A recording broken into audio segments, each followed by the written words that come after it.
The cry came again, sharp and broken, cutting through the cold night air like a blade through silence. Mara Bellwether froze in the middle of the alley, her breath fogging in front of her face, her heart suddenly pounding against her ribs. It was not the cry of a cat. It was not the cry of a bird caught in a fence. It was smaller, weaker, and somehow more desperate than anything she had ever heard. She had only stepped outside to throw away a bag of trash before locking up for the night. The clinic where she worked as a veterinary assistant sat 2 streets away from her apartment, and most nights she walked home in silence, thinking about nothing more than her tired feet and the leftover soup waiting in her fridge. Tonight was different. Tonight, something in the dark was calling out for help, and she could not make herself walk away. She turned toward the sound, her sneakers crunching over gravel and broken glass. The alley behind her building was narrow, lined with dumpsters and stacked crates, lit only by a flickering street lamp at the far end. The cry came again, closer this time, trembling and weak, as if whatever made it barely had strength left to try. Mara's hands shook as she pulled her phone from her pocket and turned on the flashlight. The beam swept over broken boxes, a rusted bicycle frame, and finally landed on something that made her stomach twist. A black trash bag, tied loosely at the top, was shifting on its own. Something inside it was moving. For a moment she could not breathe.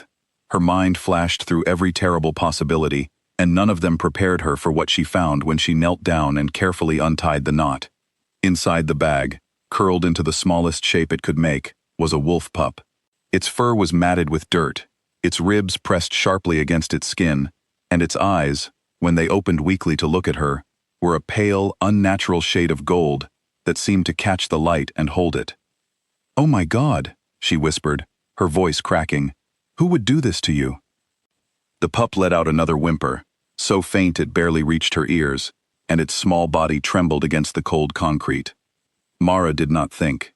She did not calculate the danger of touching a wild animal, or wonder why a wolf pup would be inside a trash bag in the middle of a town with no forests for at least 20 miles. She simply pulled off her jacket and wrapped it around the shivering creature, lifting it gently into her arms. The pup was lighter than she expected, almost weightless, as if its body had already begun giving up. Its heart beat fast and shallow against her palm, a rhythm that felt like it could stop at any moment. She held it closer, whispering soft words she did not remember choosing, promises she was not sure she could keep. "You're going to be okay," she said, half to comfort the pup and half to comfort herself. "I've got you. I'm not leaving you here." She hurried back through the alley, glancing over her shoulder once, twice, feeling an odd sensation crawl up the back of her neck, as though someone or something was watching from the shadows beyond the street lamp's reach. She told herself it was nothing, just nerves, just the cold making her imagination run wild. But the feeling did not leave her. Not even after she reached her apartment door and slipped inside, locking it firmly behind her. Her apartment was small, a single bedroom above a laundromat, with mismatched furniture she had collected over years of moving from one cheap rental to another. It was not much, but it was warm, and warmth was exactly what the pup needed. She laid it down gently on a folded towel near the radiator and knelt beside it, running her fingers carefully along its side, checking for wounds the way she had been trained to at the clinic. There were no visible injuries, no cuts or broken bones that she could find, but the pup was severely underweight, its breathing shallow and uneven. Its temperature felt too low against her hand. Without hesitation, she grabbed a clean towel, wrapped the pup snugly, and held it against her chest, sharing her own body heat the way she had seen done with abandoned kittens brought into the clinic. Minutes passed like hours. She sat on the floor with her back against the couch, rocking slightly, whispering soft reassurances, watching the pup's chest rise and fall in shallow, uncertain breaths. She thought about calling her boss, the town's only veterinarian, but it was nearly midnight, and she doubted the tiny animal would survive the drive to the clinic in this condition. All she could do was keep it warm, keep it calm, and hope. Slowly, the pup's breathing began to even out. Its small body stopped trembling quite so violently. Mara allowed herself a shaky breath of relief, though she knew the danger was far from over. She reached for a small dropper she kept in her first aid kit, and mixed a bit of warm broth she found in her kitchen, carefully offering drops to the pup's mouth. At first there was no response. Then, weakly, a small pink tongue flicked out, tasting the liquid, and the pup's throat moved in a slow swallow. "There you go," Mara whispered, tears stinging unexpectedly at her eyes. "That's it, just a little more." She spent the next hour feeding the pup in small amounts, watching carefully for any sign of choking or distress, talking softly the entire time. She told the pup about her day, about the 2 dogs she had helped that afternoon, about the stray cat that lived behind the laundromat and always begged for scraps. She was not sure why she kept talking. Maybe it was to keep herself calm. Maybe it was because something about the pup's golden eyes seemed to be listening, truly listening, in a way that felt strange for an animal so young and so weak. By the time exhaustion finally pulled at her own body, the pup had fallen into a deep, steady sleep, curled against her side on the towel. Mara stayed awake a while longer, watching the slow rise and fall of its small chest, memorizing the sound of its breathing, as if committing it to memory might somehow keep it alive through the night. She must have drifted off at some point, because she woke with a start near dawn, her neck stiff from sleeping upright against the couch. For one terrifying moment, she could not feel the pup beside her, and panic surged through her chest. Then she saw it, still curled on the towel, but stronger now. Its breathing was deep and steady. Its fur, though still dirty, had lost the grayish, lifeless look it had the night before. When it opened its eyes and looked at her, they seemed brighter, sharper, more alert than she remembered. "Hey there," she said softly, relief washing over her. "You made it through the night." The pup let out a small sound, not quite a whimper this time, more like a soft chuff, and shifted closer to her hand. Mara laughed quietly, surprised by how much joy the small movement gave her. She had cared for many animals during her years working at the clinic, but something about this one felt different, though she could not explain why. She spent the morning giving the pup more broth, then small pieces of soft food, watching its strength return with a speed that struck her as unusual. By afternoon, it was already trying to stand on wobbly legs, tail giving a hesitant wag when she praised it. She should have taken it straight to the clinic for a proper examination, and she told herself she would, first thing the next morning. But some quiet instinct told her the pup needed rest and safety first, not the noise and unfamiliar smells of a clinic full of strangers. That evening, as she sat on the floor watching the pup explore her small living room with clumsy, curious steps, she noticed something odd. The pup approached her front door, sniffed at the base of it, and let out a low, uneasy sound, almost like a warning. Mara frowned and walked over, glancing through the peephole. The street outside looked empty, quiet, the way it always did at this hour. But the pup would not stop staring at the door, ears pinned back, small body tense. "What is it?" she asked quietly, kneeling beside it. "Nothing's out there, sweetheart." The pup looked up at her, and for a brief, strange moment, Mara felt as though it understood every word she said. Then it turned and pressed itself against her leg, seeking comfort, and the tension slowly eased from its small frame. Mara scooped it up and carried it back toward the towel by the radiator, deciding not to think too hard about the odd behavior. Wild animals often reacted to sounds and smells humans could not detect. That was all this was, probably. She named the pup that night, sitting cross-legged on her living room floor while it dozed against her lap. She thought of a dozen names before settling on one that felt right, simple and strong. Ash. It suited the soft gray tones hidden beneath the dirt in its fur, and something about the name felt steady, grounding, the way she hoped its life would become now that it had a home. Over the following days, Ash grew stronger at a pace that left Mara quietly astonished. Within a week, the pup that had barely clung to life in a trash bag was bounding across her apartment with clumsy energy, tail wagging, golden eyes bright with curiosity. She finally took him to the clinic for a proper checkup, half expecting her boss to lecture her about keeping a wild animal in her home. Instead, the older veterinarian examined Ash with a strange, thoughtful expression, running his hands carefully along the pup's legs and spine. "Healthy," he finally said, though his voice carried a note of confusion. "More than healthy, honestly. I've never seen a pup bounce back this fast from malnutrition. His muscle development is already ahead of what I'd expect for his age." Mara laughed it off, saying something about good care and good luck, though a small, uneasy feeling settled in her chest at his words. She told herself it did not matter. Ash was alive, he was healthy, and he was hers now, in whatever unofficial way a person could belong to a wild animal they had rescued from the trash. But as the days turned into weeks, small, strange things continued to happen around her apartment. She would wake to find doors unlocked that she was certain she had locked the night before. Ash would sometimes sit perfectly still, staring out the window toward the tree line at the edge of town, ears alert, body rigid, with a focus that seemed far too intense for an ordinary animal. And more than once, late at night, Mara could have sworn she heard something, not quite a voice, but a presence, a feeling of being watched from somewhere she could not see. She told herself again and again that it was nothing. Stress from work. Loneliness playing tricks on her mind. A pup adjusting to a new environment. She had no reason yet to believe anything more was happening. No reason to suspect that the golden-eyed creature sleeping, curled against her side each night, was anything other than what he appeared to be. She had no way of knowing, not yet, that somewhere beyond the edge of town, deep within hidden mountains, few humans had ever seen, an entire kingdom had been searching desperately for a lost prince who had vanished the night his own kind tried to end his life.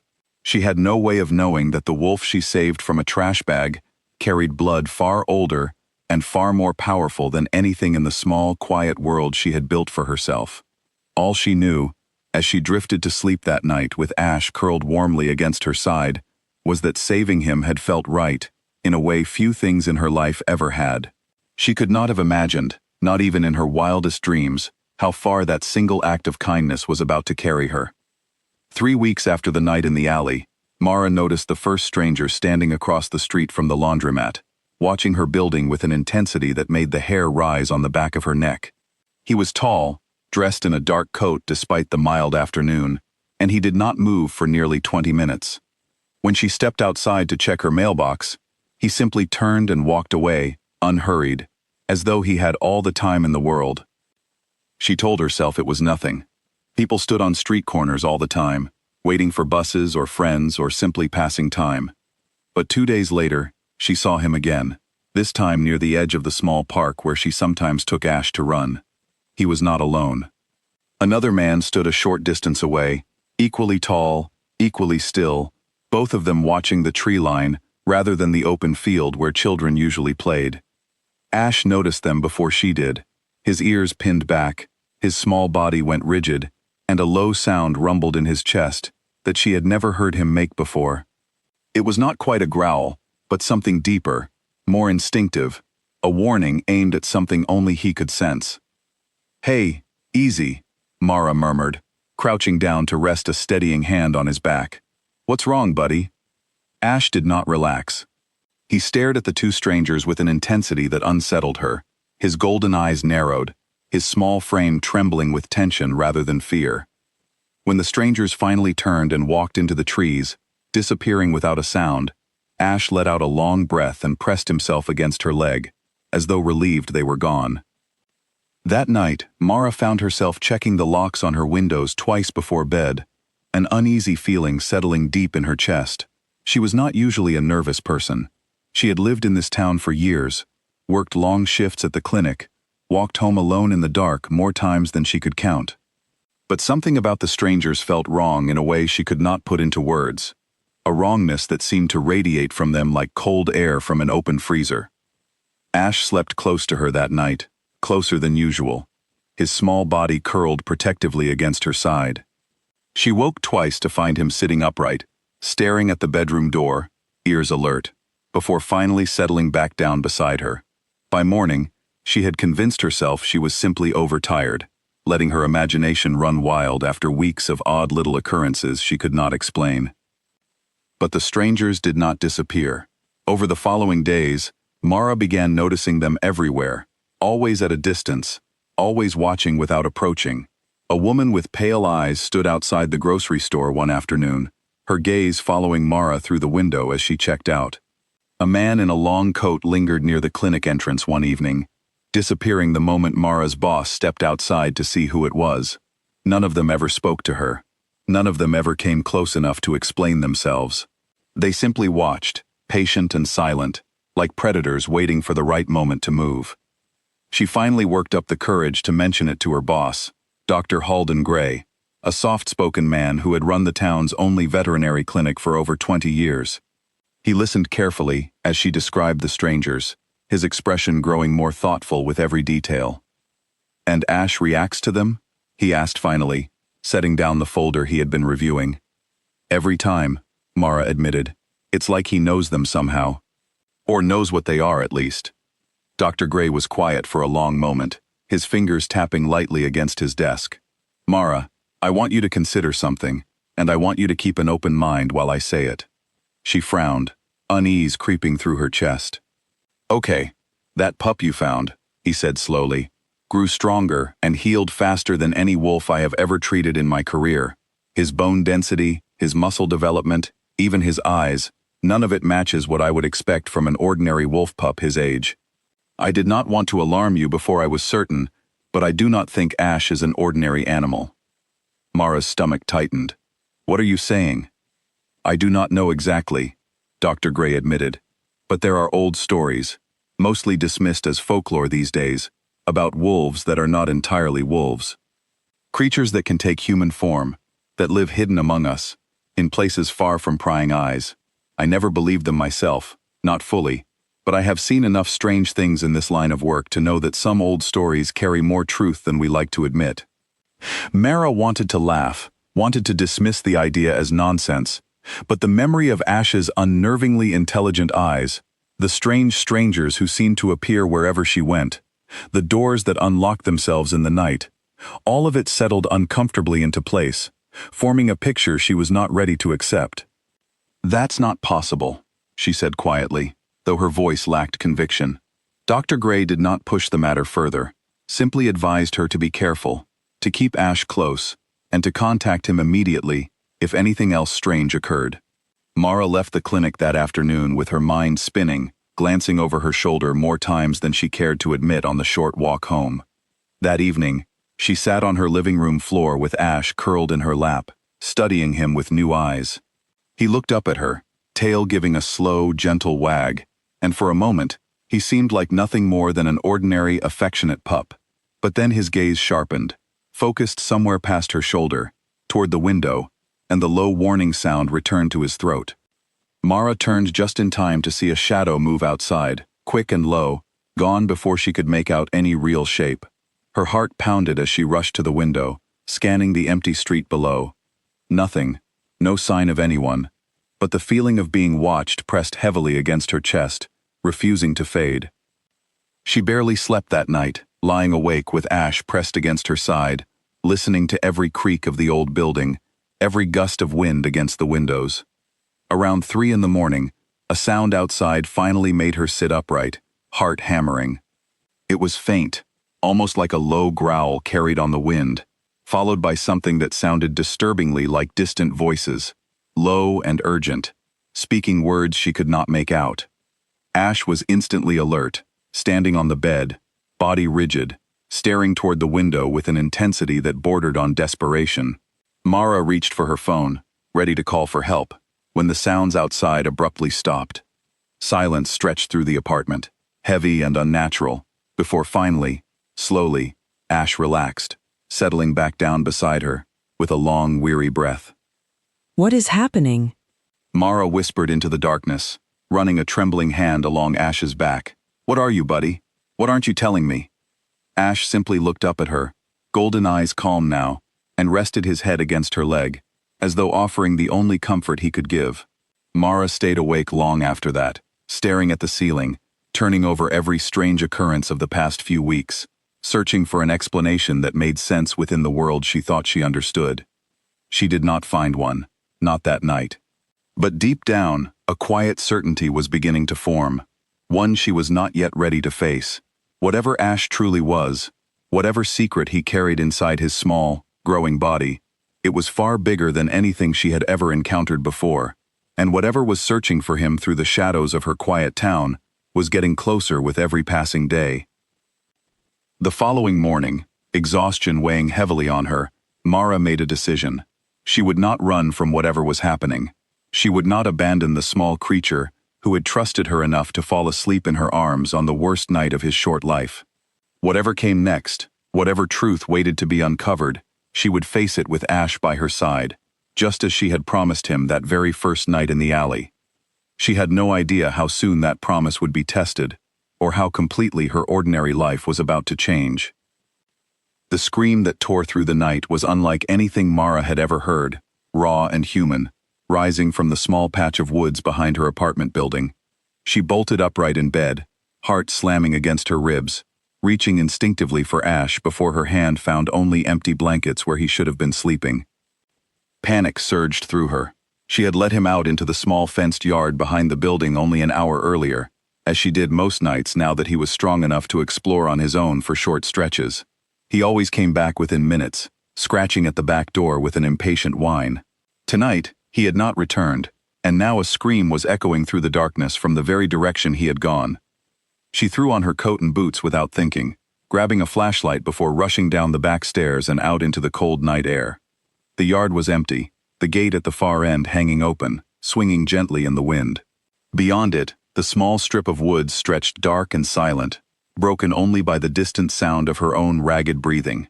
"Ash!" she called, her voice cracking with fear. "Ash, where are you?" Nothing answered but the wind moving through bare branches. She pushed through the gate and into the trees, flashlight beam trembling as she swept it across the underbrush, searching for any sign of the small gray pup who had become the center of her entire world in just a few short weeks. Another sound reached her ears, quieter this time, a low groan of pain coming from somewhere deeper in the trees. She followed it without hesitation, branches catching at her coat, her heart pounding harder with every step. When she finally broke through into a small clearing, the flashlight beam landed on something that made her stop dead in her tracks, breath catching painfully in her throat. A young man lay curled on the cold ground, bare skin exposed to the night air, his body trembling with what looked like exhaustion or pain. Blood streaked one side of his face, dark against pale skin, and his dark hair was damp with sweat despite the freezing temperature.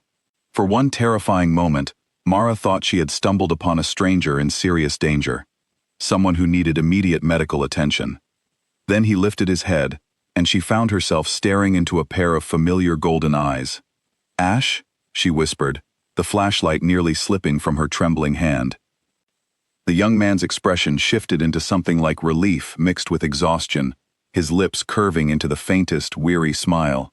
"You found me," he said, his voice rough and unpracticed, as though speaking human words for the first time in a long while.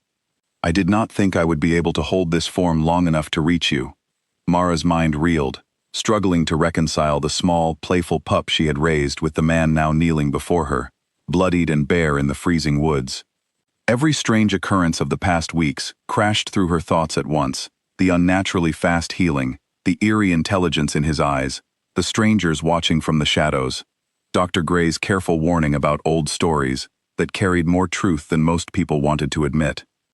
"This isn't possible," she said, though even as the words left her mouth, she knew she was looking directly at proof that it very much was. The young man winced, pressing a hand against his side, where blood continued to seep slowly from what looked like a deep wound. "I need your help," he said quietly. "Please. I would not ask if I had any other choice." Whatever shock and confusion churned through Mara's mind, her training as a caretaker took over instantly. She rushed forward, pulling off her own coat and wrapping it around his shoulders, kneeling beside him to examine the wound at his side with careful, steady hands, despite the way her fingers still trembled. "What happened to you?" she asked, applying gentle pressure to slow the bleeding. "Others," he said through gritted teeth, pain flashing across his features. "Ones who wish me harm. They found my trail tonight. I barely escaped them." "The strangers," Mara realized, her stomach twisting with dread. "The ones who have been watching me." He nodded weakly. "They have been searching for me for a long time. I did not mean to bring this danger to your door. I never meant for any of this to happen." Mara helped him to his feet, his weight leaning heavily against her, as they made their way slowly back toward her apartment, moving as quickly as his weakened state allowed. Every few steps, she glanced nervously over her shoulder, half expecting shadows to emerge from the trees at any moment, but the woods remained empty and silent, offering no further sign of pursuit. Once inside, she guided him to her couch, retrieving her first aid kit with hands that finally began to steady now that immediate danger had passed. She cleaned and bandaged the wound at his side, her clinical training allowing her to work efficiently despite the impossible circumstances surrounding her patient. He watched her the entire time with quiet, grateful eyes, occasionally wincing when her careful touch pressed too firmly against tender skin. "You're really him," she said finally, once the wound was properly dressed, and he sat wrapped in a blanket across from her, some color slowly returning to his face. "You're Ash." "My name is Kale," he said softly. Ash was simply the name I answered to while I could not speak for myself. "I am grateful you gave it to me." It felt kind, somehow, even in that small, broken form. Mara studied him carefully in the dim light of her living room, searching his features for any trace of the small gray pup she had nursed back to health. There was something familiar in his eyes, the same intelligent, watchful quality that had always seemed too knowing for an ordinary animal. His dark hair, damp with sweat and dirt, fell across his forehead in a way that somehow still reminded her of the way Ash used to tilt his head when listening closely to her voice. "How is this possible?" she asked quietly. "How were you a wolf pup one moment and a man now?" Kale was quiet for a long moment, his expression growing distant, shadowed with old pain. "My kind are not entirely human, and not entirely wolf," he explained slowly. "We are born able to move between both forms, though it takes strength and control most only master with age. I was cursed into my smallest, weakest wolf form the night my own family tried to end my life. I have been trapped that way for months, unable to shift back, unable to speak, unable to do anything but survive as best I could." Mara's breath caught. "Someone tried to kill you? Who would do that?" "Those who wanted my father's throne," Kale said, his voice hardening with old anger. "I am the heir to the Alpha Kingdom, hidden within the mountains beyond this town. The night of the attack, I was very young, barely more than a pup even in human years. The curse placed on me that night kept me trapped and hidden, unrecognizable to anyone searching for the lost prince. I would likely have died in that trash bag had you not found me." The weight of his words settled slowly over Mara, impossible and overwhelming all at once. She had saved a dying animal from a trash bag out of simple compassion, never imagining she was saving the lost heir to a hidden kingdom of creatures she had believed existed only in old folklore. "The strangers watching me," she said slowly, piecing the truth together. "They aren't just searching for you, they're trying to finish what they started." Kale's expression darkened further, worry creasing his brow. "Yes, and now that I have been forced to reveal myself, even briefly, they will know exactly where to find me. I fear I have placed you directly in their path, and for that, I am deeply sorry." Mara should have been terrified. Every rational instinct told her she should be afraid, should be questioning how to protect herself from dangers she barely understood. But sitting across from Kale, watching the guilt and worry etched into his tired features, all she felt was a fierce, unexpected determination to see this through, whatever it cost her. "We'll figure this out together," she said firmly, surprising herself with the steadiness in her own voice. "I didn't save you just to let something happen to you now." Kale looked up at her, something soft and grateful passing behind his golden eyes, the same quiet trust she remembered seeing in his small wolf form during those first desperate nights. "You are very brave," he said quietly, "for a human who has just learned the world is far stranger than she once believed."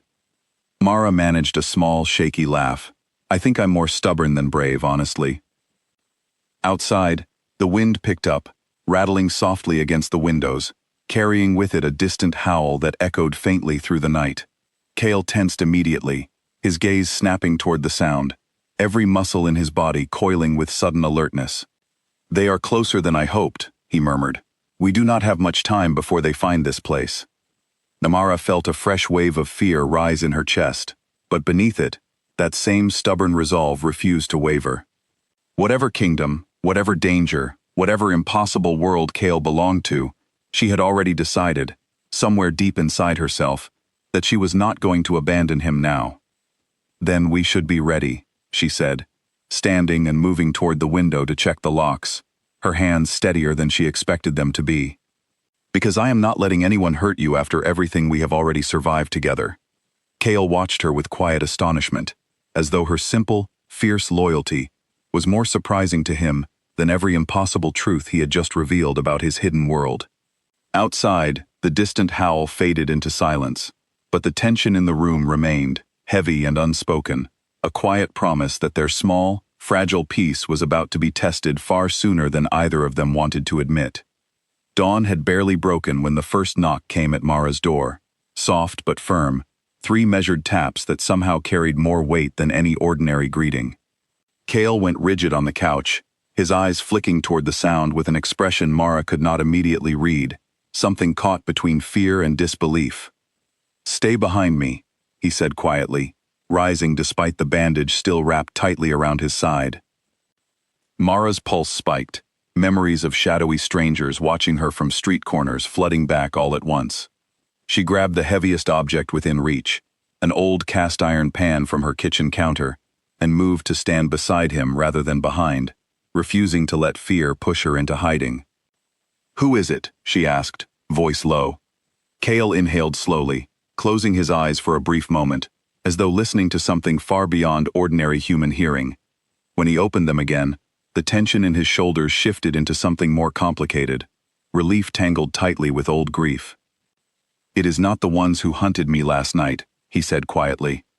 "This is someone else entirely."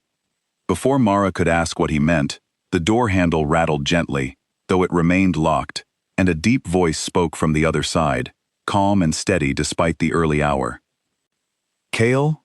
the voice said, carrying a weight of authority that seemed to settle over the entire apartment. "It is your father. You are safe now. You do not need to hide any longer." Kale's breath caught audibly, his hand rising instinctively to steady himself against the back of the couch. "Father," he whispered, disbelief coloring the single word. Mara watched him carefully, uncertain whether to feel relief or fresh alarm. "Your father," she repeated, "the Alpha King." Kale nodded slowly, moving toward the door with unsteady steps. "I have not seen him since the night of the attack. I did not know if he survived, or if he believed me dead all this time." He unlocked the door with trembling hands, and Mara found herself staring at a man who commanded attention simply by existing, tall and broad-shouldered, silver threading through otherwise dark hair, his presence radiating an authority that made the hair on her arms rise, despite his calm, unhurried demeanor. Behind him stood several others, tall and watchful, clearly guards of some kind, though they remained respectfully at a distance, allowing the moment between father and son to unfold without interference. The king's composed expression cracked the moment his eyes settled on Kale, decades of careful control giving way to raw, overwhelming emotion. "My son," he breathed, closing the distance between them in 3 swift strides, pulling Kale into an embrace so fierce it seemed to hold years of grief and desperate hope within it. "I thought I had lost you forever." Kale returned the embrace tightly, his own composure slipping as quiet, unguarded emotion washed over his features. "I thought the same," he admitted, voice thick. "I did not know if you survived that night. I did not know if there was still a kingdom to return to." "There is," the king said firmly, pulling back to study his son's face with searching, careful eyes. "A kingdom that has never stopped searching for you, not for a single day since we lost your trail." Mara stood quietly to the side, still gripping the cast-iron pan somewhat foolishly, watching the reunion unfold with a strange mixture of relief and overwhelming uncertainty. It was only when the king's gaze finally shifted toward her that she truly understood how quickly her life was about to change. The king studied her for a long, silent moment, his expression unreadable, before something in his eyes softened into quiet, profound gratitude. "You are the one who found him," he said, not quite a question. "Mara," she offered, setting the pan down self-consciously. "Mara Bellwether. I found him in an alley behind my apartment. He was barely alive." The king crossed the room slowly, and for one bewildering, impossible moment, Mara watched the powerful ruler of an entire hidden kingdom lower himself onto one knee before her, his head bowed with unmistakable reverence. "You saved my son's life," he said, his deep voice steady despite the emotion still lingering beneath it. "You gave him warmth when he had none, care when the entire world had abandoned him, and kindness when he could offer nothing in return. In my kingdom, such an act carries a debt that can never be fully repaid, only honored. Mara felt heat rush to her face, overwhelmed by the sight of a king kneeling before her in her own small, cluttered living room. "You don't have to do that," she said quickly, reaching instinctively to encourage him to stand. "I just did what anyone would have done." "No," the king said firmly, rising slowly to his full height once more, though his gaze remained warm and steady on her face. "Not everyone would have done what you did. Most would have walked past a crying animal in a dark alley without a second glance. You did not. That choice, small as it may have seemed to you in the moment, saved the future of an entire kingdom." Kale stepped closer, placing a steadying hand gently on Mara's shoulder, his golden eyes meeting hers with quiet warmth. "He is not exaggerating," he said softly. "Without you, I would not have survived that first night, let alone the months that followed. Whatever gratitude my father offers, know that it comes from me as well, more deeply than words can properly express." The king's expression grew more serious as he glanced toward the guards waiting near the door. "We do not have the luxury of lingering here long. Those who hunted my son last night will not give up their pursuit easily. We must return to the mountain kingdom, where proper protection can be provided." Kale nodded in agreement, though his gaze remained fixed on Mara with obvious concern. "Father, Mara's involvement has already placed her in danger. The ones hunting me are aware of her now. She cannot simply remain here unprotected."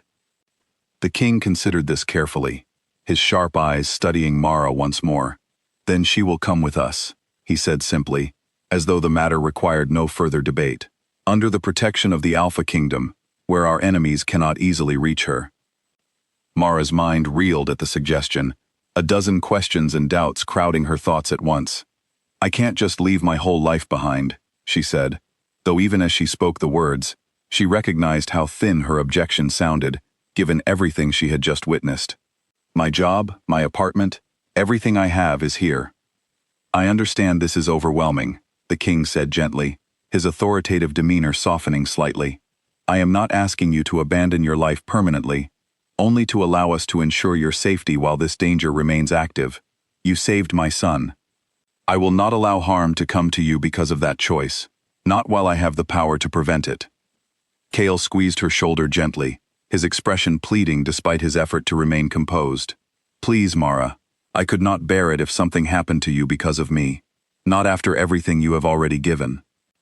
Mara looked between Kale's worried golden eyes and the king's steady, sincere gaze, feeling the weight of an impossible decision pressing down on her all at once. Her rational mind screamed caution, warned her against following strangers, however well-intentioned they seemed, into a hidden world she barely understood. But beneath that caution, a quieter voice reminded her of everything she had already witnessed, the strangers watching from shadows, the wound she had bandaged with her own trembling hands, the fierce, unexpected loyalty she had felt toward Kale from that very first desperate night in the alley. "Okay," she said finally, her voice steadier than she felt. "I'll come, but only until this danger passes. This isn't permanent." Relief washed visibly over both Kale and his father, though neither pushed further on the matter of permanence. The king gave a respectful nod, gesturing toward his waiting guards. "Then let us move quickly. The Mountain Kingdom offers protection these city walls cannot match." As Mara hurriedly gathered a small bag of essentials, her hands still trembling slightly from the whirlwind of revelations crashing over her, she caught Kale watching her with an expression of quiet, profound gratitude that went far beyond simple relief. Whatever waited for her beyond the edge of town, whatever hidden kingdom and impossible world she was about to step into, she found herself surprisingly steady in her resolve to see it through. She had saved a dying pup from a trash bag out of simple compassion, never imagining where that single choice might lead. Now, as she followed a king and his son toward a waiting vehicle idling outside her apartment building, she understood, with growing clarity, that her ordinary life had ended the moment she knelt beside that trembling bundle of fur in the cold, dark alley. Whatever came next, there was no going back to the quiet, simple existence she had known before. The guards moved with practiced efficiency, scanning the surrounding streets with sharp, watchful eyes, as they guided Mara and Kale toward a sleek black vehicle waiting at the curb. The king walked close beside his son the entire way, as though reluctant to let him out of arm's reach again, after so many months of uncertain absence. Mara climbed into the vehicle last, casting one final glance back at the small apartment building that had been her home for years, wondering, with a mixture of fear and cautious hope, what kind of world awaited her beyond the mountains that had, until this very morning, existed only as a distant, unremarkable backdrop to her ordinary life. The vehicle wound higher and higher along a narrow mountain road, the town Mara had called home for years, shrinking into a small cluster of lights far below, until it disappeared entirely behind a curtain of tall pines. She sat pressed against the window, watching the landscape shift from familiar streets to wild, untouched forest, her heart pounding with a mixture of fear and disbelief she could not quite settle. Cale sat beside her, close enough that his presence felt steady and reassuring, despite everything spinning through her mind. He had changed into simple clothes provided by one of the guards, though he still moved with a careful stiffness that betrayed the wound at his side had not fully healed. Every so often, he glanced at her, checking her expression, offering a small, reassuring smile whenever their eyes met. "It gets easier," he said quietly, breaking the tense silence that had settled over the vehicle. "The mountain, I mean. It seems impossible from the outside, but once you understand it, it begins to feel like home." Mara managed a shaky laugh. "I'm not sure anything about the last 24 hours is going to start feeling normal anytime soon." Cale's smile softened into something more genuine. "No," he admitted, "I suppose not. But you handled all of it with more courage than most would manage in a lifetime, let alone a single night." The king, seated across from them, watched the exchange with quiet interest, though he said little during the journey, allowing father and son the space to simply exist near each other after so many months of painful separation. Mara found herself grateful for his restraint, though the weight of his earlier declaration, that she was somehow owed a debt only a kingdom could repay, still pressed uncomfortably against her thoughts. The vehicle eventually slowed before a section of mountainside that appeared, at first glance, entirely ordinary, thick with trees and jagged rock formations offering no hint of anything beyond a natural, untouched wilderness. But as they approached, Mara watched in amazement as the rock face itself seemed to shift, an illusion breaking apart to reveal a hidden passage carved directly into the mountain, wide enough for the vehicle to pass through with ease. Beyond the passage, the world opened into something Mara could hardly comprehend. A vast underground valley stretched before them, lit by countless glowing crystals embedded within the cavern ceiling far above, casting a soft, golden light over stone buildings, terraced gardens, and winding pathways bustling with figures moving about their daily lives.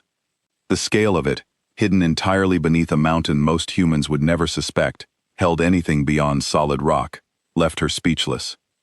"Welcome," the king said quietly, watching her reaction with quiet satisfaction, "to the Alpha Kingdom." The vehicle came to a stop before a grand structure carved directly into the mountain stone, its entrance flanked by tall pillars and guarded by watchful figures who straightened immediately upon recognizing the king's vehicle. Word of Cale's return had clearly already begun spreading, because a crowd had gathered near the entrance, murmurs of disbelief and joy rippling through the assembled figures as Cale stepped out of the vehicle beside his father. "The prince has returned," someone called out, and the word spread quickly through the gathered crowd, transforming into a swell of cheers and relieved cries that echoed off the cavern walls. Mara watched, overwhelmed, as figures pressed forward, some weeping openly, others simply staring in stunned disbelief at the young man they had clearly believed lost forever. Cale accepted the outpouring of emotion with visible discomfort, clearly unused to such open displays after months spent as a small, forgotten pup surviving alone in an unfamiliar human world. He kept glancing back toward Mara, as though anchoring himself against the overwhelming reception with her steady, familiar presence. The king raised a hand, and the crowd gradually quieted, respectful silence settling over the gathered kingdom. "My son has returned to us," he announced, his voice carrying easily across the cavern, saved from certain death by the courage and kindness of a human woman who asked for nothing in return. All eyes turned toward Mara, and she felt her face flush with heat under the weight of so much sudden attention. She had never enjoyed being the center of attention, even in far smaller settings, and standing before an entire hidden kingdom, now studying her with curious, searching eyes, left her feeling entirely out of her depth. Her name is Mara, the king continued, and she is to be treated with the full honor and protection owed to one who has saved royal blood. Let none within this kingdom forget the debt we owe her. Murmurs rippled through the crowd, some warm and welcoming, others more guarded and uncertain, though Mara was too overwhelmed in the moment to fully register the difference. Kale moved closer to her side, his hand finding hers briefly, a small, grounding gesture that helped steady the spinning uncertainty in her chest. "You do not have to be afraid," he murmured quietly, for her ears alone. "Whatever happens next, I will not let anything harm you here." The following hours passed in something of a blur for Mara, as she was guided through the grand stone structure that served as the royal residence, shown to a comfortable chamber, prepared hastily in her honor, and introduced to more names and faces than she could possibly hope to remember all at once. Servants moved efficiently around her, offering food, clean clothing, and quiet reassurances, though she caught more than a few curious, assessing glances directed her way as word of her presence continued spreading throughout the kingdom. That evening, a formal ceremony was held within the great hall of the Mountain Kingdom, a space so vast and beautifully carved that Mara found herself staring upward in quiet awe at the intricate stonework stretching high above her head. Members of the royal court gathered in careful rows, their expressions ranging from open curiosity to poorly disguised suspicion, as Mara was led toward the front of the hall, where the king waited beside a raised dais. "Tonight," the king announced, his voice carrying easily through the silent hall, "we honor a debt few outside this kingdom could ever hope to understand. Mara Bellwether found my son abandoned and dying, and through her compassion and courage, ensured his survival against odds that should have claimed his life many times over." He turned toward Mara, his expression solemn and sincere.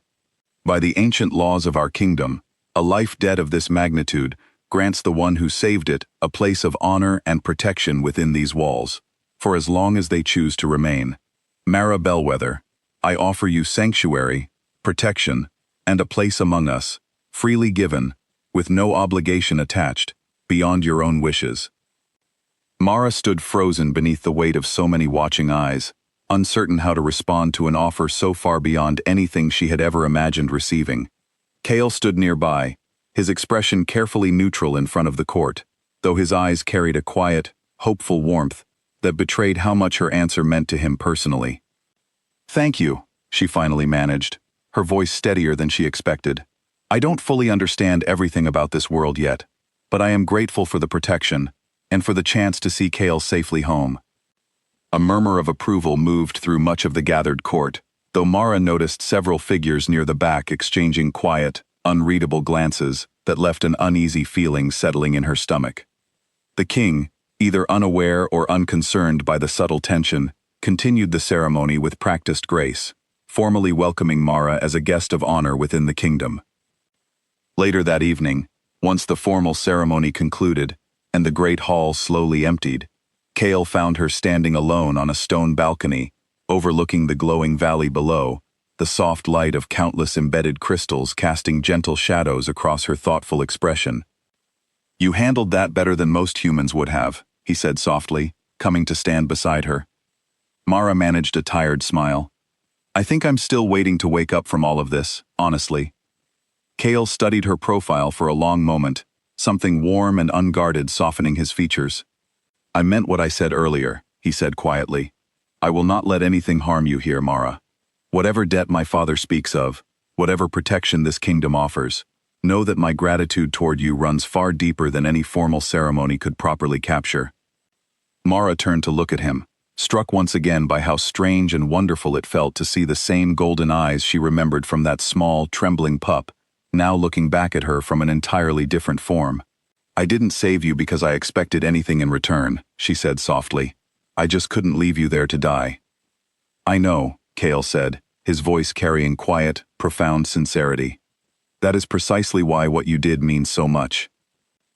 They stood together in comfortable silence for a while longer, watching the soft glow of the hidden kingdom stretch out beneath them, neither quite ready to name the warmth steadily growing between them, though both could feel it settling quietly into place, undeniable and unhurried, much like the trust that had first formed between a frightened woman and a dying pup on the worst night of his young life. Mornings in the Mountain Kingdom began differently than anything Mara had known in her old life. Instead of the blaring alarm clock and rushed cup of coffee before her shift at the clinic, she woke to soft golden light filtering through crystal formations embedded in her chamber walls, and the distant sound of a kingdom already stirring to life somewhere below. It had been 5 days since the ceremony in the Great Hall, and Mara was still struggling to find her footing in a world that operated by rules she barely understood. Servants attended to her needs with careful politeness, though she often caught them studying her with quiet curiosity, as though trying to determine exactly what kind of creature a human woman honored with a royal life debt truly was.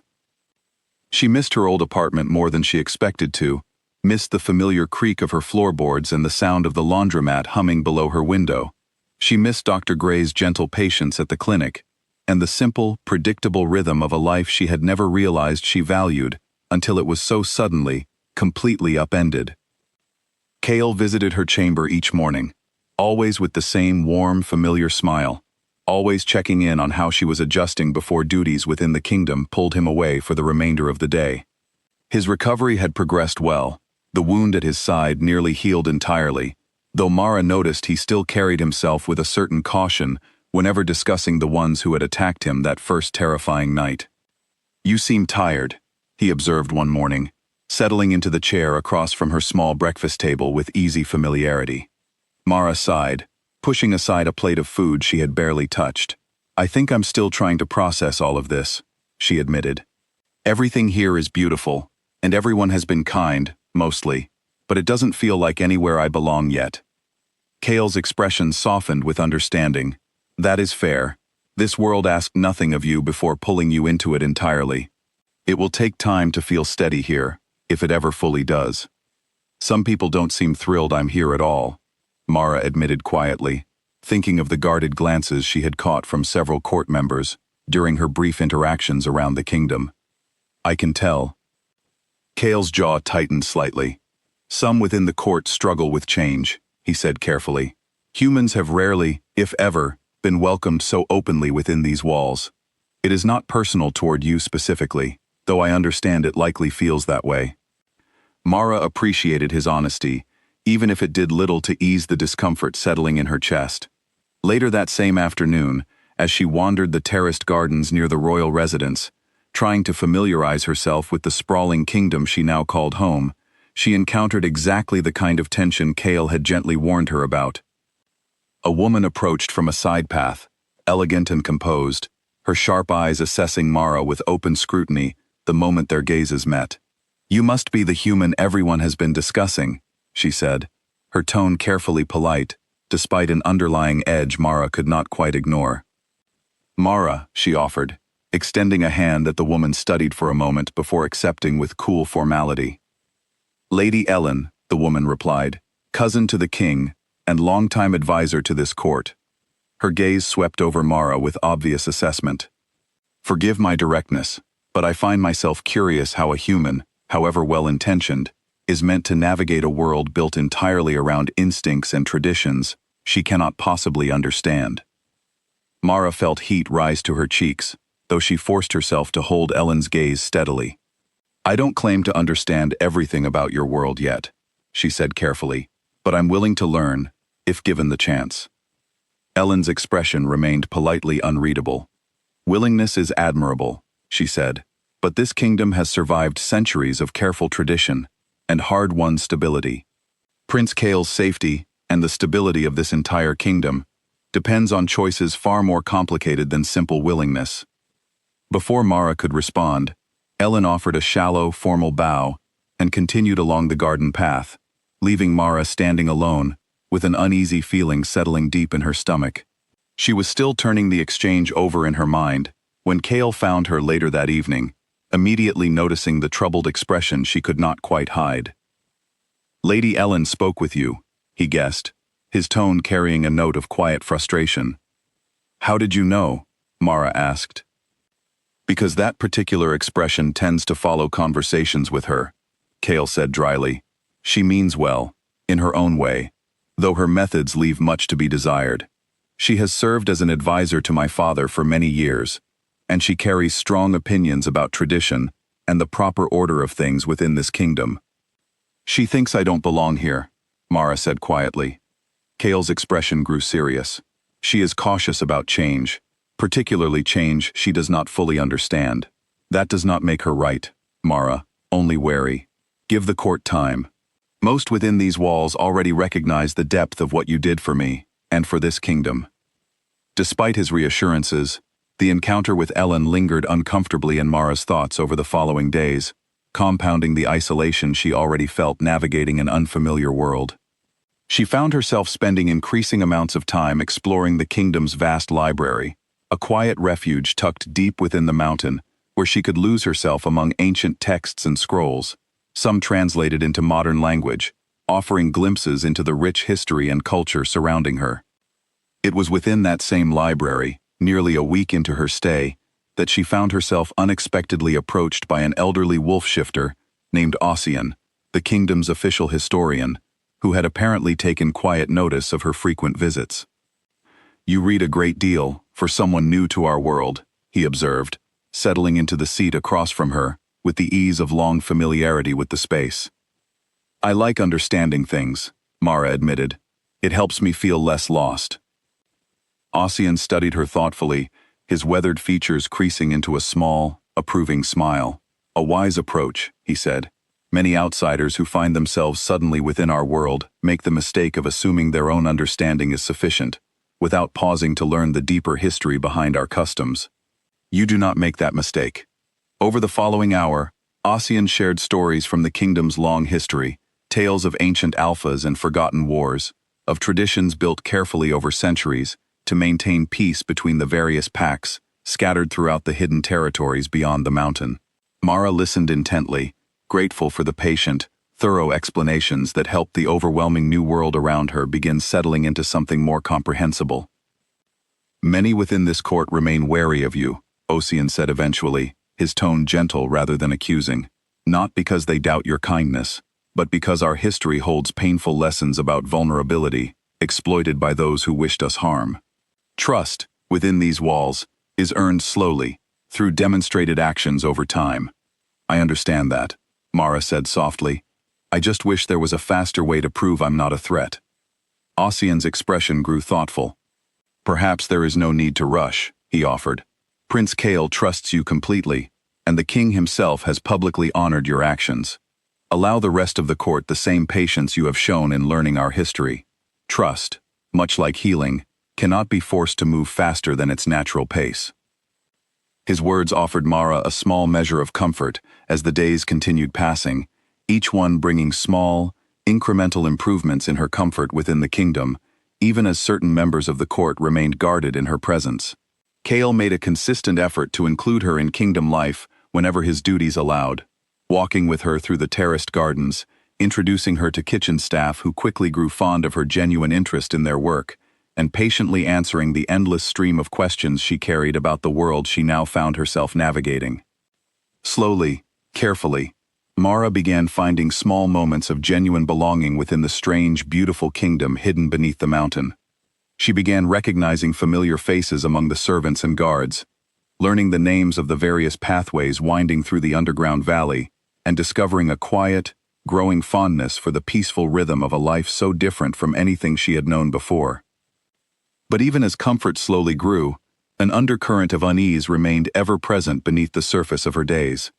The strangers who had hunted Kale through the woods that first terrifying night had not been captured, had not been identified, and remained an unresolved threat, lurking somewhere beyond the mountain's protective walls. Every quiet evening spent walking the gardens with Kale carried a faint shadow of uncertainty, a reminder that whatever danger had chased them from her ordinary human life had not yet been fully addressed, only temporarily outrun. Mara tried not to dwell on that lingering threat too heavily, choosing instead to focus on the small, genuine connections she continued building within her strange new home. But late at night, lying awake in her chamber, listening to the distant, unfamiliar sounds of a kingdom she was only beginning to understand, she could not entirely silence the quiet worry, that whatever danger remained out there was simply biding its time, waiting patiently for the right moment to strike again. Autumn settled over the hidden valley in soft, golden hues, the underground gardens shifting their bloom patterns in ways Mara had never seen in the ordinary world above. She had been living within the mountain kingdom for nearly a month now, and though certain corners of the court still regarded her with cautious distance, she had found genuine warmth and friendship among many others who called the kingdom home. One evening, as the artificial glow of the cavern crystals dimmed into their nightly rhythm, mimicking the natural fall of dusk, Kale found her sitting alone on the same stone balcony where they had first spoken honestly about the growing trust between them. He carried 2 cups of warm tea, offering one to her as he settled into the seat beside her. "You seem thoughtful tonight," he observed, studying her profile in the soft light. Mara accepted the tea gratefully, wrapping her hands around the warm cup. "I was thinking about that first night," she admitted. "In the alley. I keep trying to imagine what would have happened if I had walked past that trash bag without stopping." Kale was quiet for a long moment, his gaze distant. "I think about that too, more often than I probably should. I remember very little from those months as a pup, mostly instinct and fear and cold. But I remember your voice, clearer than almost anything else. It was the first thing that made me believe I might survive." Mara turned to look at him, struck by the quiet vulnerability in his admission. "I didn't know if you would make it through that first night," she said softly. "I just knew I couldn't leave you there." "I have wanted to tell you something for a while now," Kale said, setting his cup aside and turning to face her more fully. "Something I have not fully explained, even to my father." Mara set her own cup down, giving him her full attention. "Okay?" "During those months trapped in wolf form," Kale began slowly, "I was not entirely myself. The curse that held me that way also clouded my mind, stripped away much of my human awareness, leaving only instinct and fear in its place. I do not remember most of that time clearly, but I remember you, your voice, your kindness, the warmth of your hands when you held me through that first terrible night. Somehow, through whatever remained of my human mind, you became the one steady thing keeping me anchored to survival." Mara's breath caught, emotion tightening unexpectedly in her chest. "Kale, I do not say this to place any obligation on you," he continued quickly, though his golden eyes remained steady on hers, open and unguarded in a way she had rarely seen from him. "I only want you to understand how deeply your kindness reached me, even when I could not express it, even when I existed as nothing more than a frightened, dying animal. You saved far more than my body that night, Mara. You saved whatever remained of who I was." Tears welled unexpectedly in Mara's eyes, and she found herself reaching for his hand, without fully deciding to do so, her fingers curling around his with quiet, instinctive comfort. "I'm glad I stopped that night," she said softly. "I'm glad I found you." Kale's hand tightened gently around hers, warmth spreading through the simple contact. "As am I," he said quietly, "more than I know how to properly express." They sat together in comfortable silence for a while, the soft glow of the cavern crystals dimming further around them, the quiet sounds of the kingdom settling into evening rhythm below.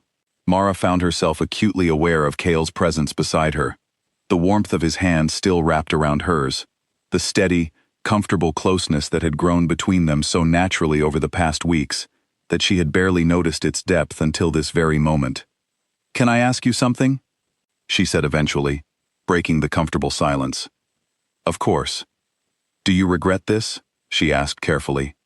"Being found, being brought back here, to all of this responsibility and danger?" Kale considered the question seriously before answering. "There were certainly easier paths my life could have taken," he admitted. "But no, I do not regret it. Whatever danger remains, whatever challenges wait ahead, I would choose this path again without hesitation, simply because it led me back to my family, and because it led me to you." Warmth spread through Mara's chest at his words, something she had been carefully avoiding naming, finally settling into clearer focus.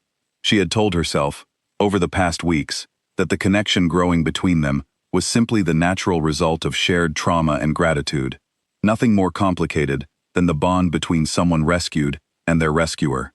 But sitting here now, watching the soft light catch in his golden eyes, Feeling the steady warmth of his hand around hers, she could no longer pretend the feeling settling in her chest was quite so simple. "I care about you," she admitted quietly, the words feeling both terrifying and completely natural to speak aloud. "More than I probably should, given how complicated all of this is." Cale's expression softened into something achingly tender.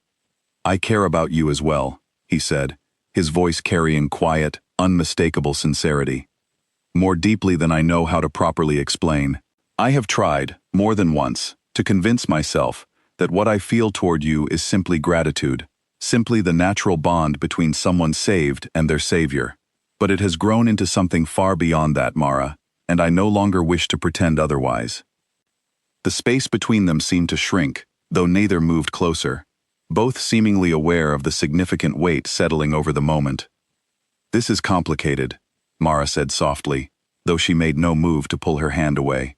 "You're a prince. I'm human. There are entire kingdoms and traditions I still barely understand standing between us."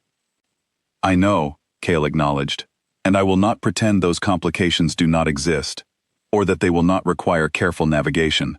But I have learned, through everything we have already survived together, that the things worth protecting are rarely the easy ones." Mara found herself smiling despite the uncertainty still swirling through her thoughts. "That sounds like something out of one of Ossian's old stories." Cale laughed softly, the sound warm and genuine. "Perhaps I have been spending too much time in the library myself lately." Their easy laughter eased some of the heavy tension lingering in the air, though the warmth between them remained, steady and unmistakable. A quiet acknowledgement of feelings neither was quite ready to fully define, yet both were no longer willing to deny. Over the following days, their connection continued deepening in small, meaningful ways. Quiet moments, shared during walks through the terraced gardens, comfortable silences, spent together in the library, gentle touches that lingered a little longer than simple friendship required. Even members of the court who had remained cautious toward Mara began noticing the shift, whispered conversations following in her wake, as she moved through the kingdom's winding pathways. Lady Ellen, in particular, seemed to notice the growing closeness between Mara and Cale, with sharpened attention, her cool, assessing gaze following the pair whenever their paths crossed within the royal residence. Mara caught her watching more than once, though Ellen offered no direct comment, her silence somehow carrying more weight than open criticism would have. Cale, for his part, seemed entirely unconcerned by the court's watchful attention, his growing affection for Mara evident in the way his expression softened whenever she entered a room, in the way he sought out small excuses to spend time in her company, despite the many demands placed on him as returning heir to the throne. The king himself seemed quietly pleased by the development, offering Mara warm, approving smiles whenever he observed the easy affection growing between his son and the woman who had saved his life. Yet beneath the warmth steadily blooming between Mara and Cale, the unresolved threat that had first driven them from her ordinary life remained a persistent, unspoken worry. The attackers who had hunted Cale through the woods that first terrifying night had vanished entirely, leaving no further trace since that harrowing evening, though the kingdom's guards remained on heightened alert. Patrols increased throughout the surrounding mountain territory. Mara tried not to let that lingering worry overshadow the genuine happiness steadily growing within her strange new life, choosing instead to focus on the warmth of Cale's hand in hers, the comfort of a kingdom slowly becoming home, and the quiet, undeniable truth that whatever complications lay ahead, she no longer wished to imagine a life without the golden-eyed prince who had first found his way into her heart as a small, trembling pup rescued from the cold. The warning came in the middle of a quiet afternoon, delivered by a breathless guard, who burst into the royal residence with news that immediately shattered the peaceful rhythm the kingdom had settled into over recent weeks. Mara was seated in the library with Ossian, reviewing an old map of the surrounding mountain territory, when the commotion outside the doors drew both their attention. Patrol found signs of intruders along the eastern ridge, the guard reported to the king, who had rushed into the corridor to receive the news personally. Tracks matching the ones from the attack on Prince Cale. They have been watching the outer boundaries for days, possibly longer. Mara's stomach dropped, old fear resurfacing sharply as she rose from her seat and moved toward the corridor, catching the tail end of the king's response. "Increase patrols along the entire perimeter," he ordered firmly. I want eyes on every possible entrance to this valley. Kale appeared moments later, his expression tight with controlled alarm as he absorbed the news alongside his father. When his gaze found Mara's across the corridor, worry flashed clearly across his features before he crossed quickly to her side. They found tracks, he said quietly, confirming what she had already overheard. The ones who attacked me before. They have been circling the outer boundaries of the kingdom. Do they know I'm here? Mara asked, fear tightening her voice. Kale's jaw clenched. I do not know for certain, but given how closely they were watching you before we left the town, it would be unwise to assume otherwise. The following days passed in a tense blur of increased security measures throughout the kingdom. Patrols doubled along every visible entrance to the hidden valley, guards stationed more visibly throughout the royal residence, and a careful watchfulness settled over the entire court that had not existed since Mara's arrival weeks earlier. Kale rarely left her side during this period, his protective instincts sharpened by the resurfaced threat, though Mara noticed the toll the constant vigilance was taking on him, exhaustion shadowing his features more visibly with each passing day. You need to rest, she told him one evening, finding him still awake long past midnight, staring out over the darkened valley from the same balcony where they had shared so many quiet moments together. I cannot rest knowing they are still out there, Kale admitted, his voice heavy with worry. Not when I know what they are capable of, and not when your safety is at risk because of me. Mara moved to stand beside him, resting a gentle hand against his arm. This isn't your fault, she said firmly. Whatever happens, I chose to come here. I chose to stay. You don't have to carry this weight alone. Kale turned to look at her, exhaustion softening into quiet gratitude. I do not deserve someone as steady as you, he murmured. You deserve exactly this, Mara said softly, because you've earned it, every single day since I found you. Despite the growing tension, life within the kingdom continued as best it could under the circumstances. Mara found herself increasingly drawn into conversations with the king himself, who seemed to value her perspective as an outsider observing the delicate political tensions simmering beneath the court's watchful surface. During one such conversation, held quietly within his private study, the king revealed details about the original attack that had first driven Kale into hiding. The ones responsible were never fully identified, he explained, his expression heavy with old regret. We suspected certain factions within the court who resented the peace treaties I established with neighboring territories, treaties some considered a weakness rather than the strength I believed them to be. But without concrete evidence, I could not act against mere suspicion, and the true culprits remained hidden, waiting patiently for another opportunity. And you think this is that opportunity, Mara said quietly, now that Kale has returned. The king's expression grew grim. I fear so. Whoever orchestrated the original attack understands that Kale's survival threatens whatever plans they hope to achieve through his death. They will not simply allow him to reclaim his place as heir without attempting to finish what they started. The weight of that knowledge settled heavily over Mara as she left the king's study that evening, fear for Kale's safety intertwining with a growing determination to help however she could within this unfamiliar world. She found herself spending increasing time with Ossian in the library, poring over historical records of previous conflicts within the kingdom, searching for any pattern or clue that might help identify the hidden threat still circling beyond the mountain's protective boundaries. It was during one such late-night research session that Mara stumbled upon something that made her blood run cold. Buried within an old ledger recording court attendance from the night of the original attack, she found a notation, easily overlooked, listing several court members who had been conveniently absent from the palace that same evening, despite official records claiming otherwise. Ossian, she said urgently, pushing the ledger toward the elderly historian. Look at this. These names don't match the attendance records from that same week. Ossian studied the discrepancy carefully, his weathered features creasing with growing concern. This is troubling, he admitted slowly. If these records were deliberately altered, it suggests someone within the court itself worked to cover their absence that night. Mara's pulse quickened as she scanned the list of names more carefully, her stomach twisting sharply when one name in particular caught her attention. Lady Ellen's name appeared among those listed as officially present, despite the altered notation suggesting otherwise.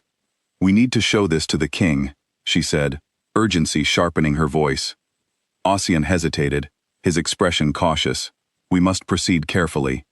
An accusation against a member of the court as respected as Lady Ellen cannot be made lightly, particularly based on a single discrepancy that may have an innocent explanation. Despite his caution, Mara insisted they bring the finding to the king immediately, unable to ignore the sharp, uneasy feeling settling in her chest. The king received the information with grave seriousness, examining the altered ledger himself, before calling for a discreet investigation into the matter, careful to avoid alerting Lady Ellen or anyone else within the court to the growing suspicion surrounding her involvement. That night, as Mara relayed the discovery to Kale, his expression darkened with a mixture of anger and disbelief. Ellen has served this court for decades, he said slowly. I find it difficult to imagine her involved in something so treacherous. I hope I'm wrong, Mara admitted, but something about that discrepancy doesn't sit right with me. Kale was quiet for a long moment, turning the troubling information over carefully in his mind. If she is involved, we must proceed with extreme caution. She holds significant influence within the court, and if she suspects we are investigating her, she may take drastic action before we can properly confirm her guilt. The following days passed with careful, quiet investigation continuing beneath the surface of the kingdom's daily rhythms. The king, and a small circle of trusted advisors, working discreetly to uncover the truth behind the altered records, without alerting Lady Ellen to their growing suspicion. Mara found herself caught in an uncomfortable position, forced to maintain polite, ordinary interactions with a woman she now suspected of orchestrating an attack that had nearly claimed Kale's life. The tension came to a head one evening, nearly a week after Mara's discovery, when a trusted guard reported witnessing Lady Ellen engaged in a hushed, urgent conversation with an unfamiliar figure near the kingdom's eastern boundary, the same area where suspicious tracks had recently been discovered. The king, upon receiving this report, made the difficult decision to confront Ellen directly before she could take further action, gathering his most trusted guards and advisors for what promised to be a dangerous and delicate confrontation. Mara insisted on being present, despite Kale's immediate objections regarding her safety. I found the discrepancy that started this investigation, she argued firmly. I want to see this through. Kale studied her determined expression for a long moment, before finally relenting, though his protective instincts remained sharply alert as they made their way toward the private chamber where Lady Ellen had been summoned under the guise of a routine court matter. Whatever waited behind that chamber door, Mara understood, with growing certainty, that the fragile peace the kingdom had enjoyed since Kale's return was about to be tested in ways none of them could fully predict. The private chamber felt smaller than usual as Mara, Kale, the king, and several trusted guards gathered to await Lady Ellen's arrival, tension thick enough to feel physically pressing against the air. When the door finally opened and Ellen stepped inside, her composed expression immediately shifted into wary confusion at the sight of so many gathered to meet her. Your Majesty, she said carefully, offering a formal bow despite the visible uncertainty flickering behind her eyes. I was told this concerned a routine matter.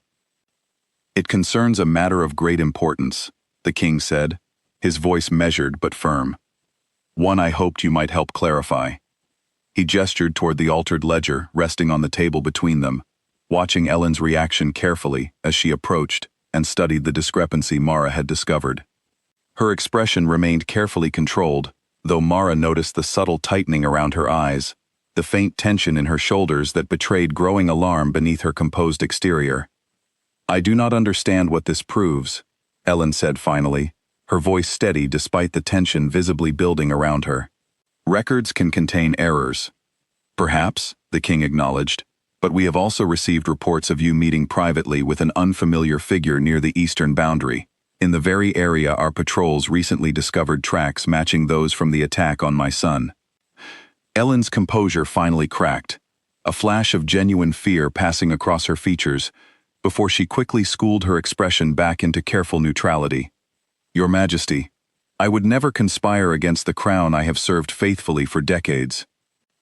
Then explain the meeting, Kale said, stepping forward, his voice carrying quiet, controlled anger. Explain why your name was falsely recorded as present the very night I was nearly killed. The silence that followed stretched long and heavy, Ellen's carefully maintained composure finally beginning to fracture under the combined weight of the evidence and questions pressing against her. When she finally spoke, her voice carried a bitterness that seemed to have been building for years. "You do not understand what true leadership requires," she said, her gaze hardening as she looked between the king and Kale. "Your father's peace treaties weakened this kingdom, made us vulnerable to territories that once feared our strength.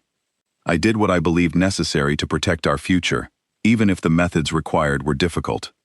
"You tried to kill my son," the king said, his voice dangerously quiet, grief and fury warring visibly beneath his controlled exterior. "I tried to prevent a weak heir from inheriting a kingdom I have dedicated my entire life to protecting," Ellen countered sharply, though her voice wavered slightly under the weight of her own admission. "Kale was young, untested, raised under your increasingly cautious policies. I believed, and still believe, that this kingdom required stronger leadership than what he would have provided." "And now?" Kale asked, his voice tight with barely controlled emotion. "Do you still believe that, having seen what your actions actually cost this kingdom? Months of uncertainty, grief, division? You call that protection?" Ellen's composure finally shattered entirely, tears of frustration and fear welling in her eyes, as the full weight of her exposed betrayal settled over her. "I never meant for things to unfold this way," she said, her voice breaking. "I believed the curse would end things quickly, quietly. I never intended for you to suffer for months as you did." "That does not excuse what you attempted," the king said firmly, though a flicker of old affection remained visible beneath his controlled anger, the weight of decades of trust now irreparably broken. "You will be held accountable for your actions, Ellen, according to the laws of this kingdom." Guards moved forward to escort Ellen from the chamber, her earlier composure completely gone, replaced by quiet, resigned despair, as the consequences of her actions finally caught up with her after months of careful concealment. As she was led toward the door, she paused, turning back toward Mara, with an expression Mara could not quite decipher, something caught between resentment and grudging acknowledgement. "You are the reason this unraveled," Ellen said quietly. A human, stumbling into matters far beyond her understanding, and somehow undoing months of careful planning. "I just wanted to help," Mara said simply, refusing to be intimidated by the bitterness in Ellen's voice. Kale didn't deserve what happened to him. Neither did this kingdom. Ellen studied her for a long moment, before finally looking away, allowing the guards to lead her from the chamber without further protest. The heavy silence that followed her departure stretched for several long moments before the king finally exhaled, exhaustion and relief, visible in equal measure, across his weathered features. "It is over," he said quietly, though the words carried more complicated weight than simple relief. "The threat that has hung over this kingdom since that terrible night has finally been addressed."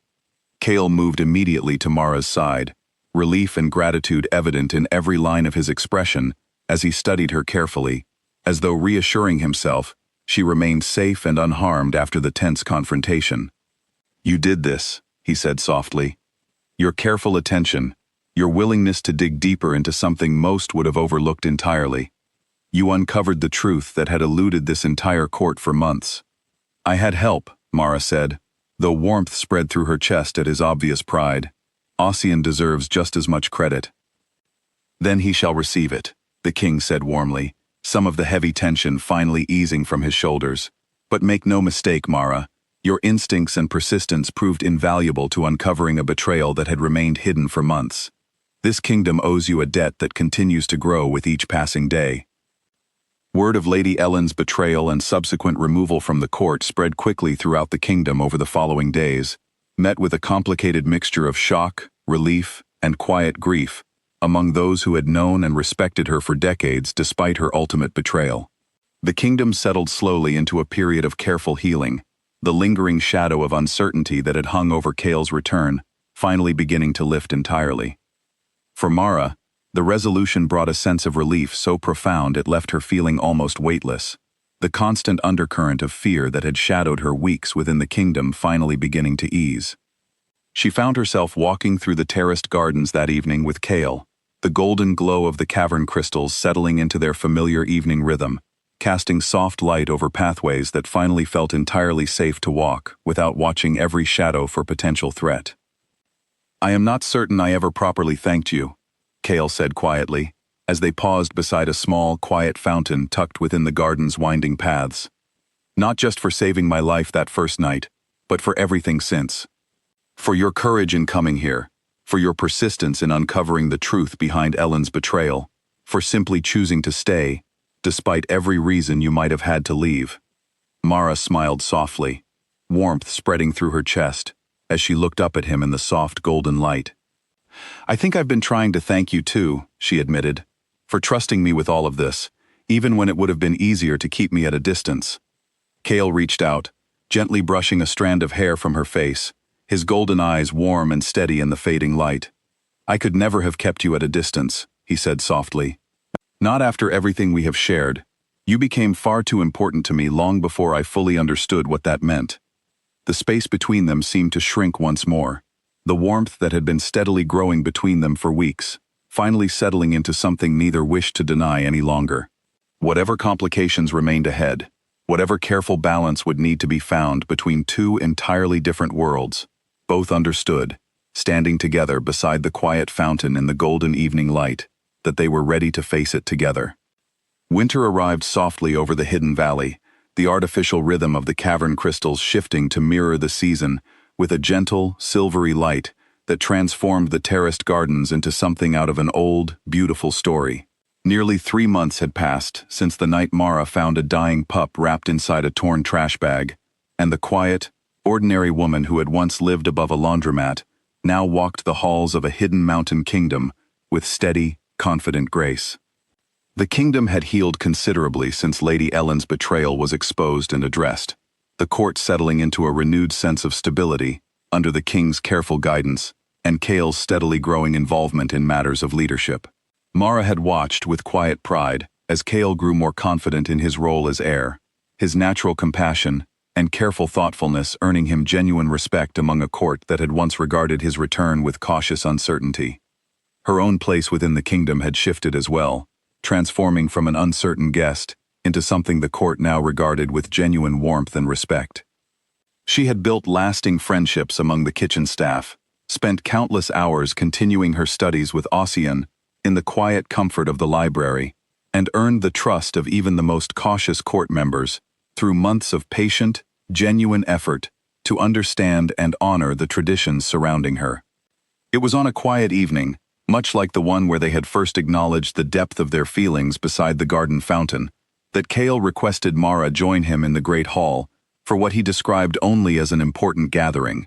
She dressed carefully in a gown gifted to her by the kingdom's seamstresses months earlier, its soft fabric the color of autumn leaves, and made her way toward the hall with a curious flutter of nervous anticipation she could not quite explain. The great hall, when she arrived, was filled with familiar faces, the entire court gathered once more beneath the towering stone pillars where she had first been formally welcomed into the kingdom months earlier. The king stood near the raised dais, his expression carrying the same warm pride she had grown accustomed to seeing whenever he looked upon his son, and beside him stood Kale, dressed in formal attire that highlighted the quiet strength and confidence he had grown into since his return. Mara, the king said warmly, as she approached the front of the hall, uncertain what exactly this gathering was meant to address. Tonight marks 3 months since you first arrived within these walls, having already given this kingdom a gift beyond measure. Tonight, I wish to formally acknowledge how far your place within our world has grown. Mara glanced toward Kale, finding his golden eyes fixed on her with an expression carrying far more weight than simple ceremonial formality. Her heart began beating faster, some instinctive understanding settling over her even before Kale stepped forward, taking her hands gently within his own. Mara, he said, his voice carrying quiet, unguarded sincerity that silenced the entire hall around them. When you found me in that alley, you gave me back my life, without knowing anything about who or what I truly was. You asked for nothing in return, expected nothing, simply offered kindness, because it was the right thing to do. In the months since, you have given this kingdom, and given me, far more than I ever imagined possible. He knelt slowly before her, the entire hall watching in reverent silence as he continued, his voice steady despite the emotion clearly building beneath his words. I do not wish to offer you a place within this kingdom simply out of gratitude any longer. I wish to offer you a place beside me, as my equal, my partner, and if you will have me, my wife. Not because ancient law demands it, but because I have never wanted anything as completely as I want a future built together with you." Mara felt tears welling in her eyes, overwhelmed by the depth of sincerity in his words, by the weight of everything they had survived together since that terrifying, wonderful night in the alley. She thought of the frightened, dying pup she had wrapped in her own jacket, of the exhausted, hopeful man who had crawled bleeding through the woods to reach her, of every quiet moment shared since that, had slowly, steadily built into something she had never imagined finding. "Yes," she said softly, her voice breaking with emotion despite the joy radiating through every word. "Yes, Kale. I would love nothing more." The great hall erupted into joyful celebration, the assembled court breaking into warm applause and cheers as Kale rose to his feet, pulling Mara into a gentle, warm embrace that carried months of careful, patient love, finally allowed to fully bloom.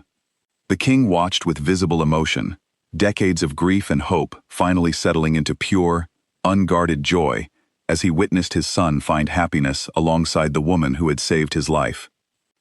In the weeks that followed, the kingdom prepared for a celebration unlike anything the mountain valley had seen in generations, the joining of the returned prince and the human woman who had saved him, becoming a symbol of hope and unity that reached far beyond the walls of the royal residence. Even those who had once regarded Mara with cautious suspicion found themselves swept into the genuine warmth and joy surrounding the upcoming celebration, the kingdom's long history of careful tradition making room for a new chapter no one could have predicted months earlier. On the day of the ceremony, held within the same great hall where Mara had first been formally welcomed as an honored guest, she stood once more before the gathered court, though everything about the moment felt entirely transformed from that first uncertain evening. She wore a gown of deep, warm gold, chosen to honor the color of the eyes that had first looked up at her from inside a torn trash bag on the coldest night of her old life. Kale stood waiting for her at the front of the hall, his expression carrying a joy so complete it seemed to fill the entire cavern with warmth brighter than any crystal light. As she made her way slowly toward him, past familiar faces that had become genuine friends over the past months, Mara found herself thinking back to that ordinary night when she had simply stepped outside to throw away a bag of trash, never imagining the impossible journey that single small act of kindness would set into motion. She had saved a dying pup because she could not bear to walk away from suffering she had the power to ease, expecting nothing beyond the simple satisfaction of helping a creature in need. She could never have imagined that small, instinctive kindness would lead her to a hidden kingdom beneath the mountains, to a love deeper and more complete than anything she had known before, to a family and community that had welcomed her, ultimately, not out of obligation, but out of genuine, hard-earned affection.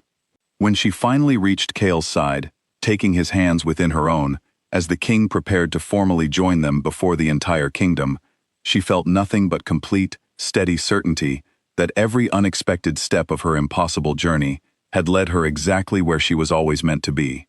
"I love you," Kale murmured softly, for her ears alone, as the ceremony began around them.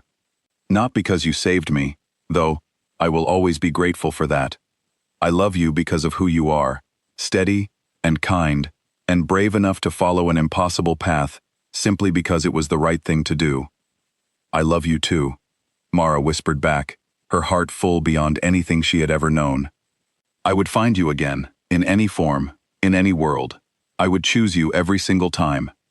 As the ceremony concluded and the great hall erupted once more into joyful celebration, Mara found herself surrounded by warmth, by family both born and chosen, by a kingdom that had become home in every way that mattered. The frightened woman who had once knelt beside a torn trash bag in a cold, dark alley had become, through nothing more than simple compassion and steady courage, the future queen of a hidden kingdom, standing proudly beside the man she loved, ready to build a future neither of them could have imagined on the night their extraordinary story first began.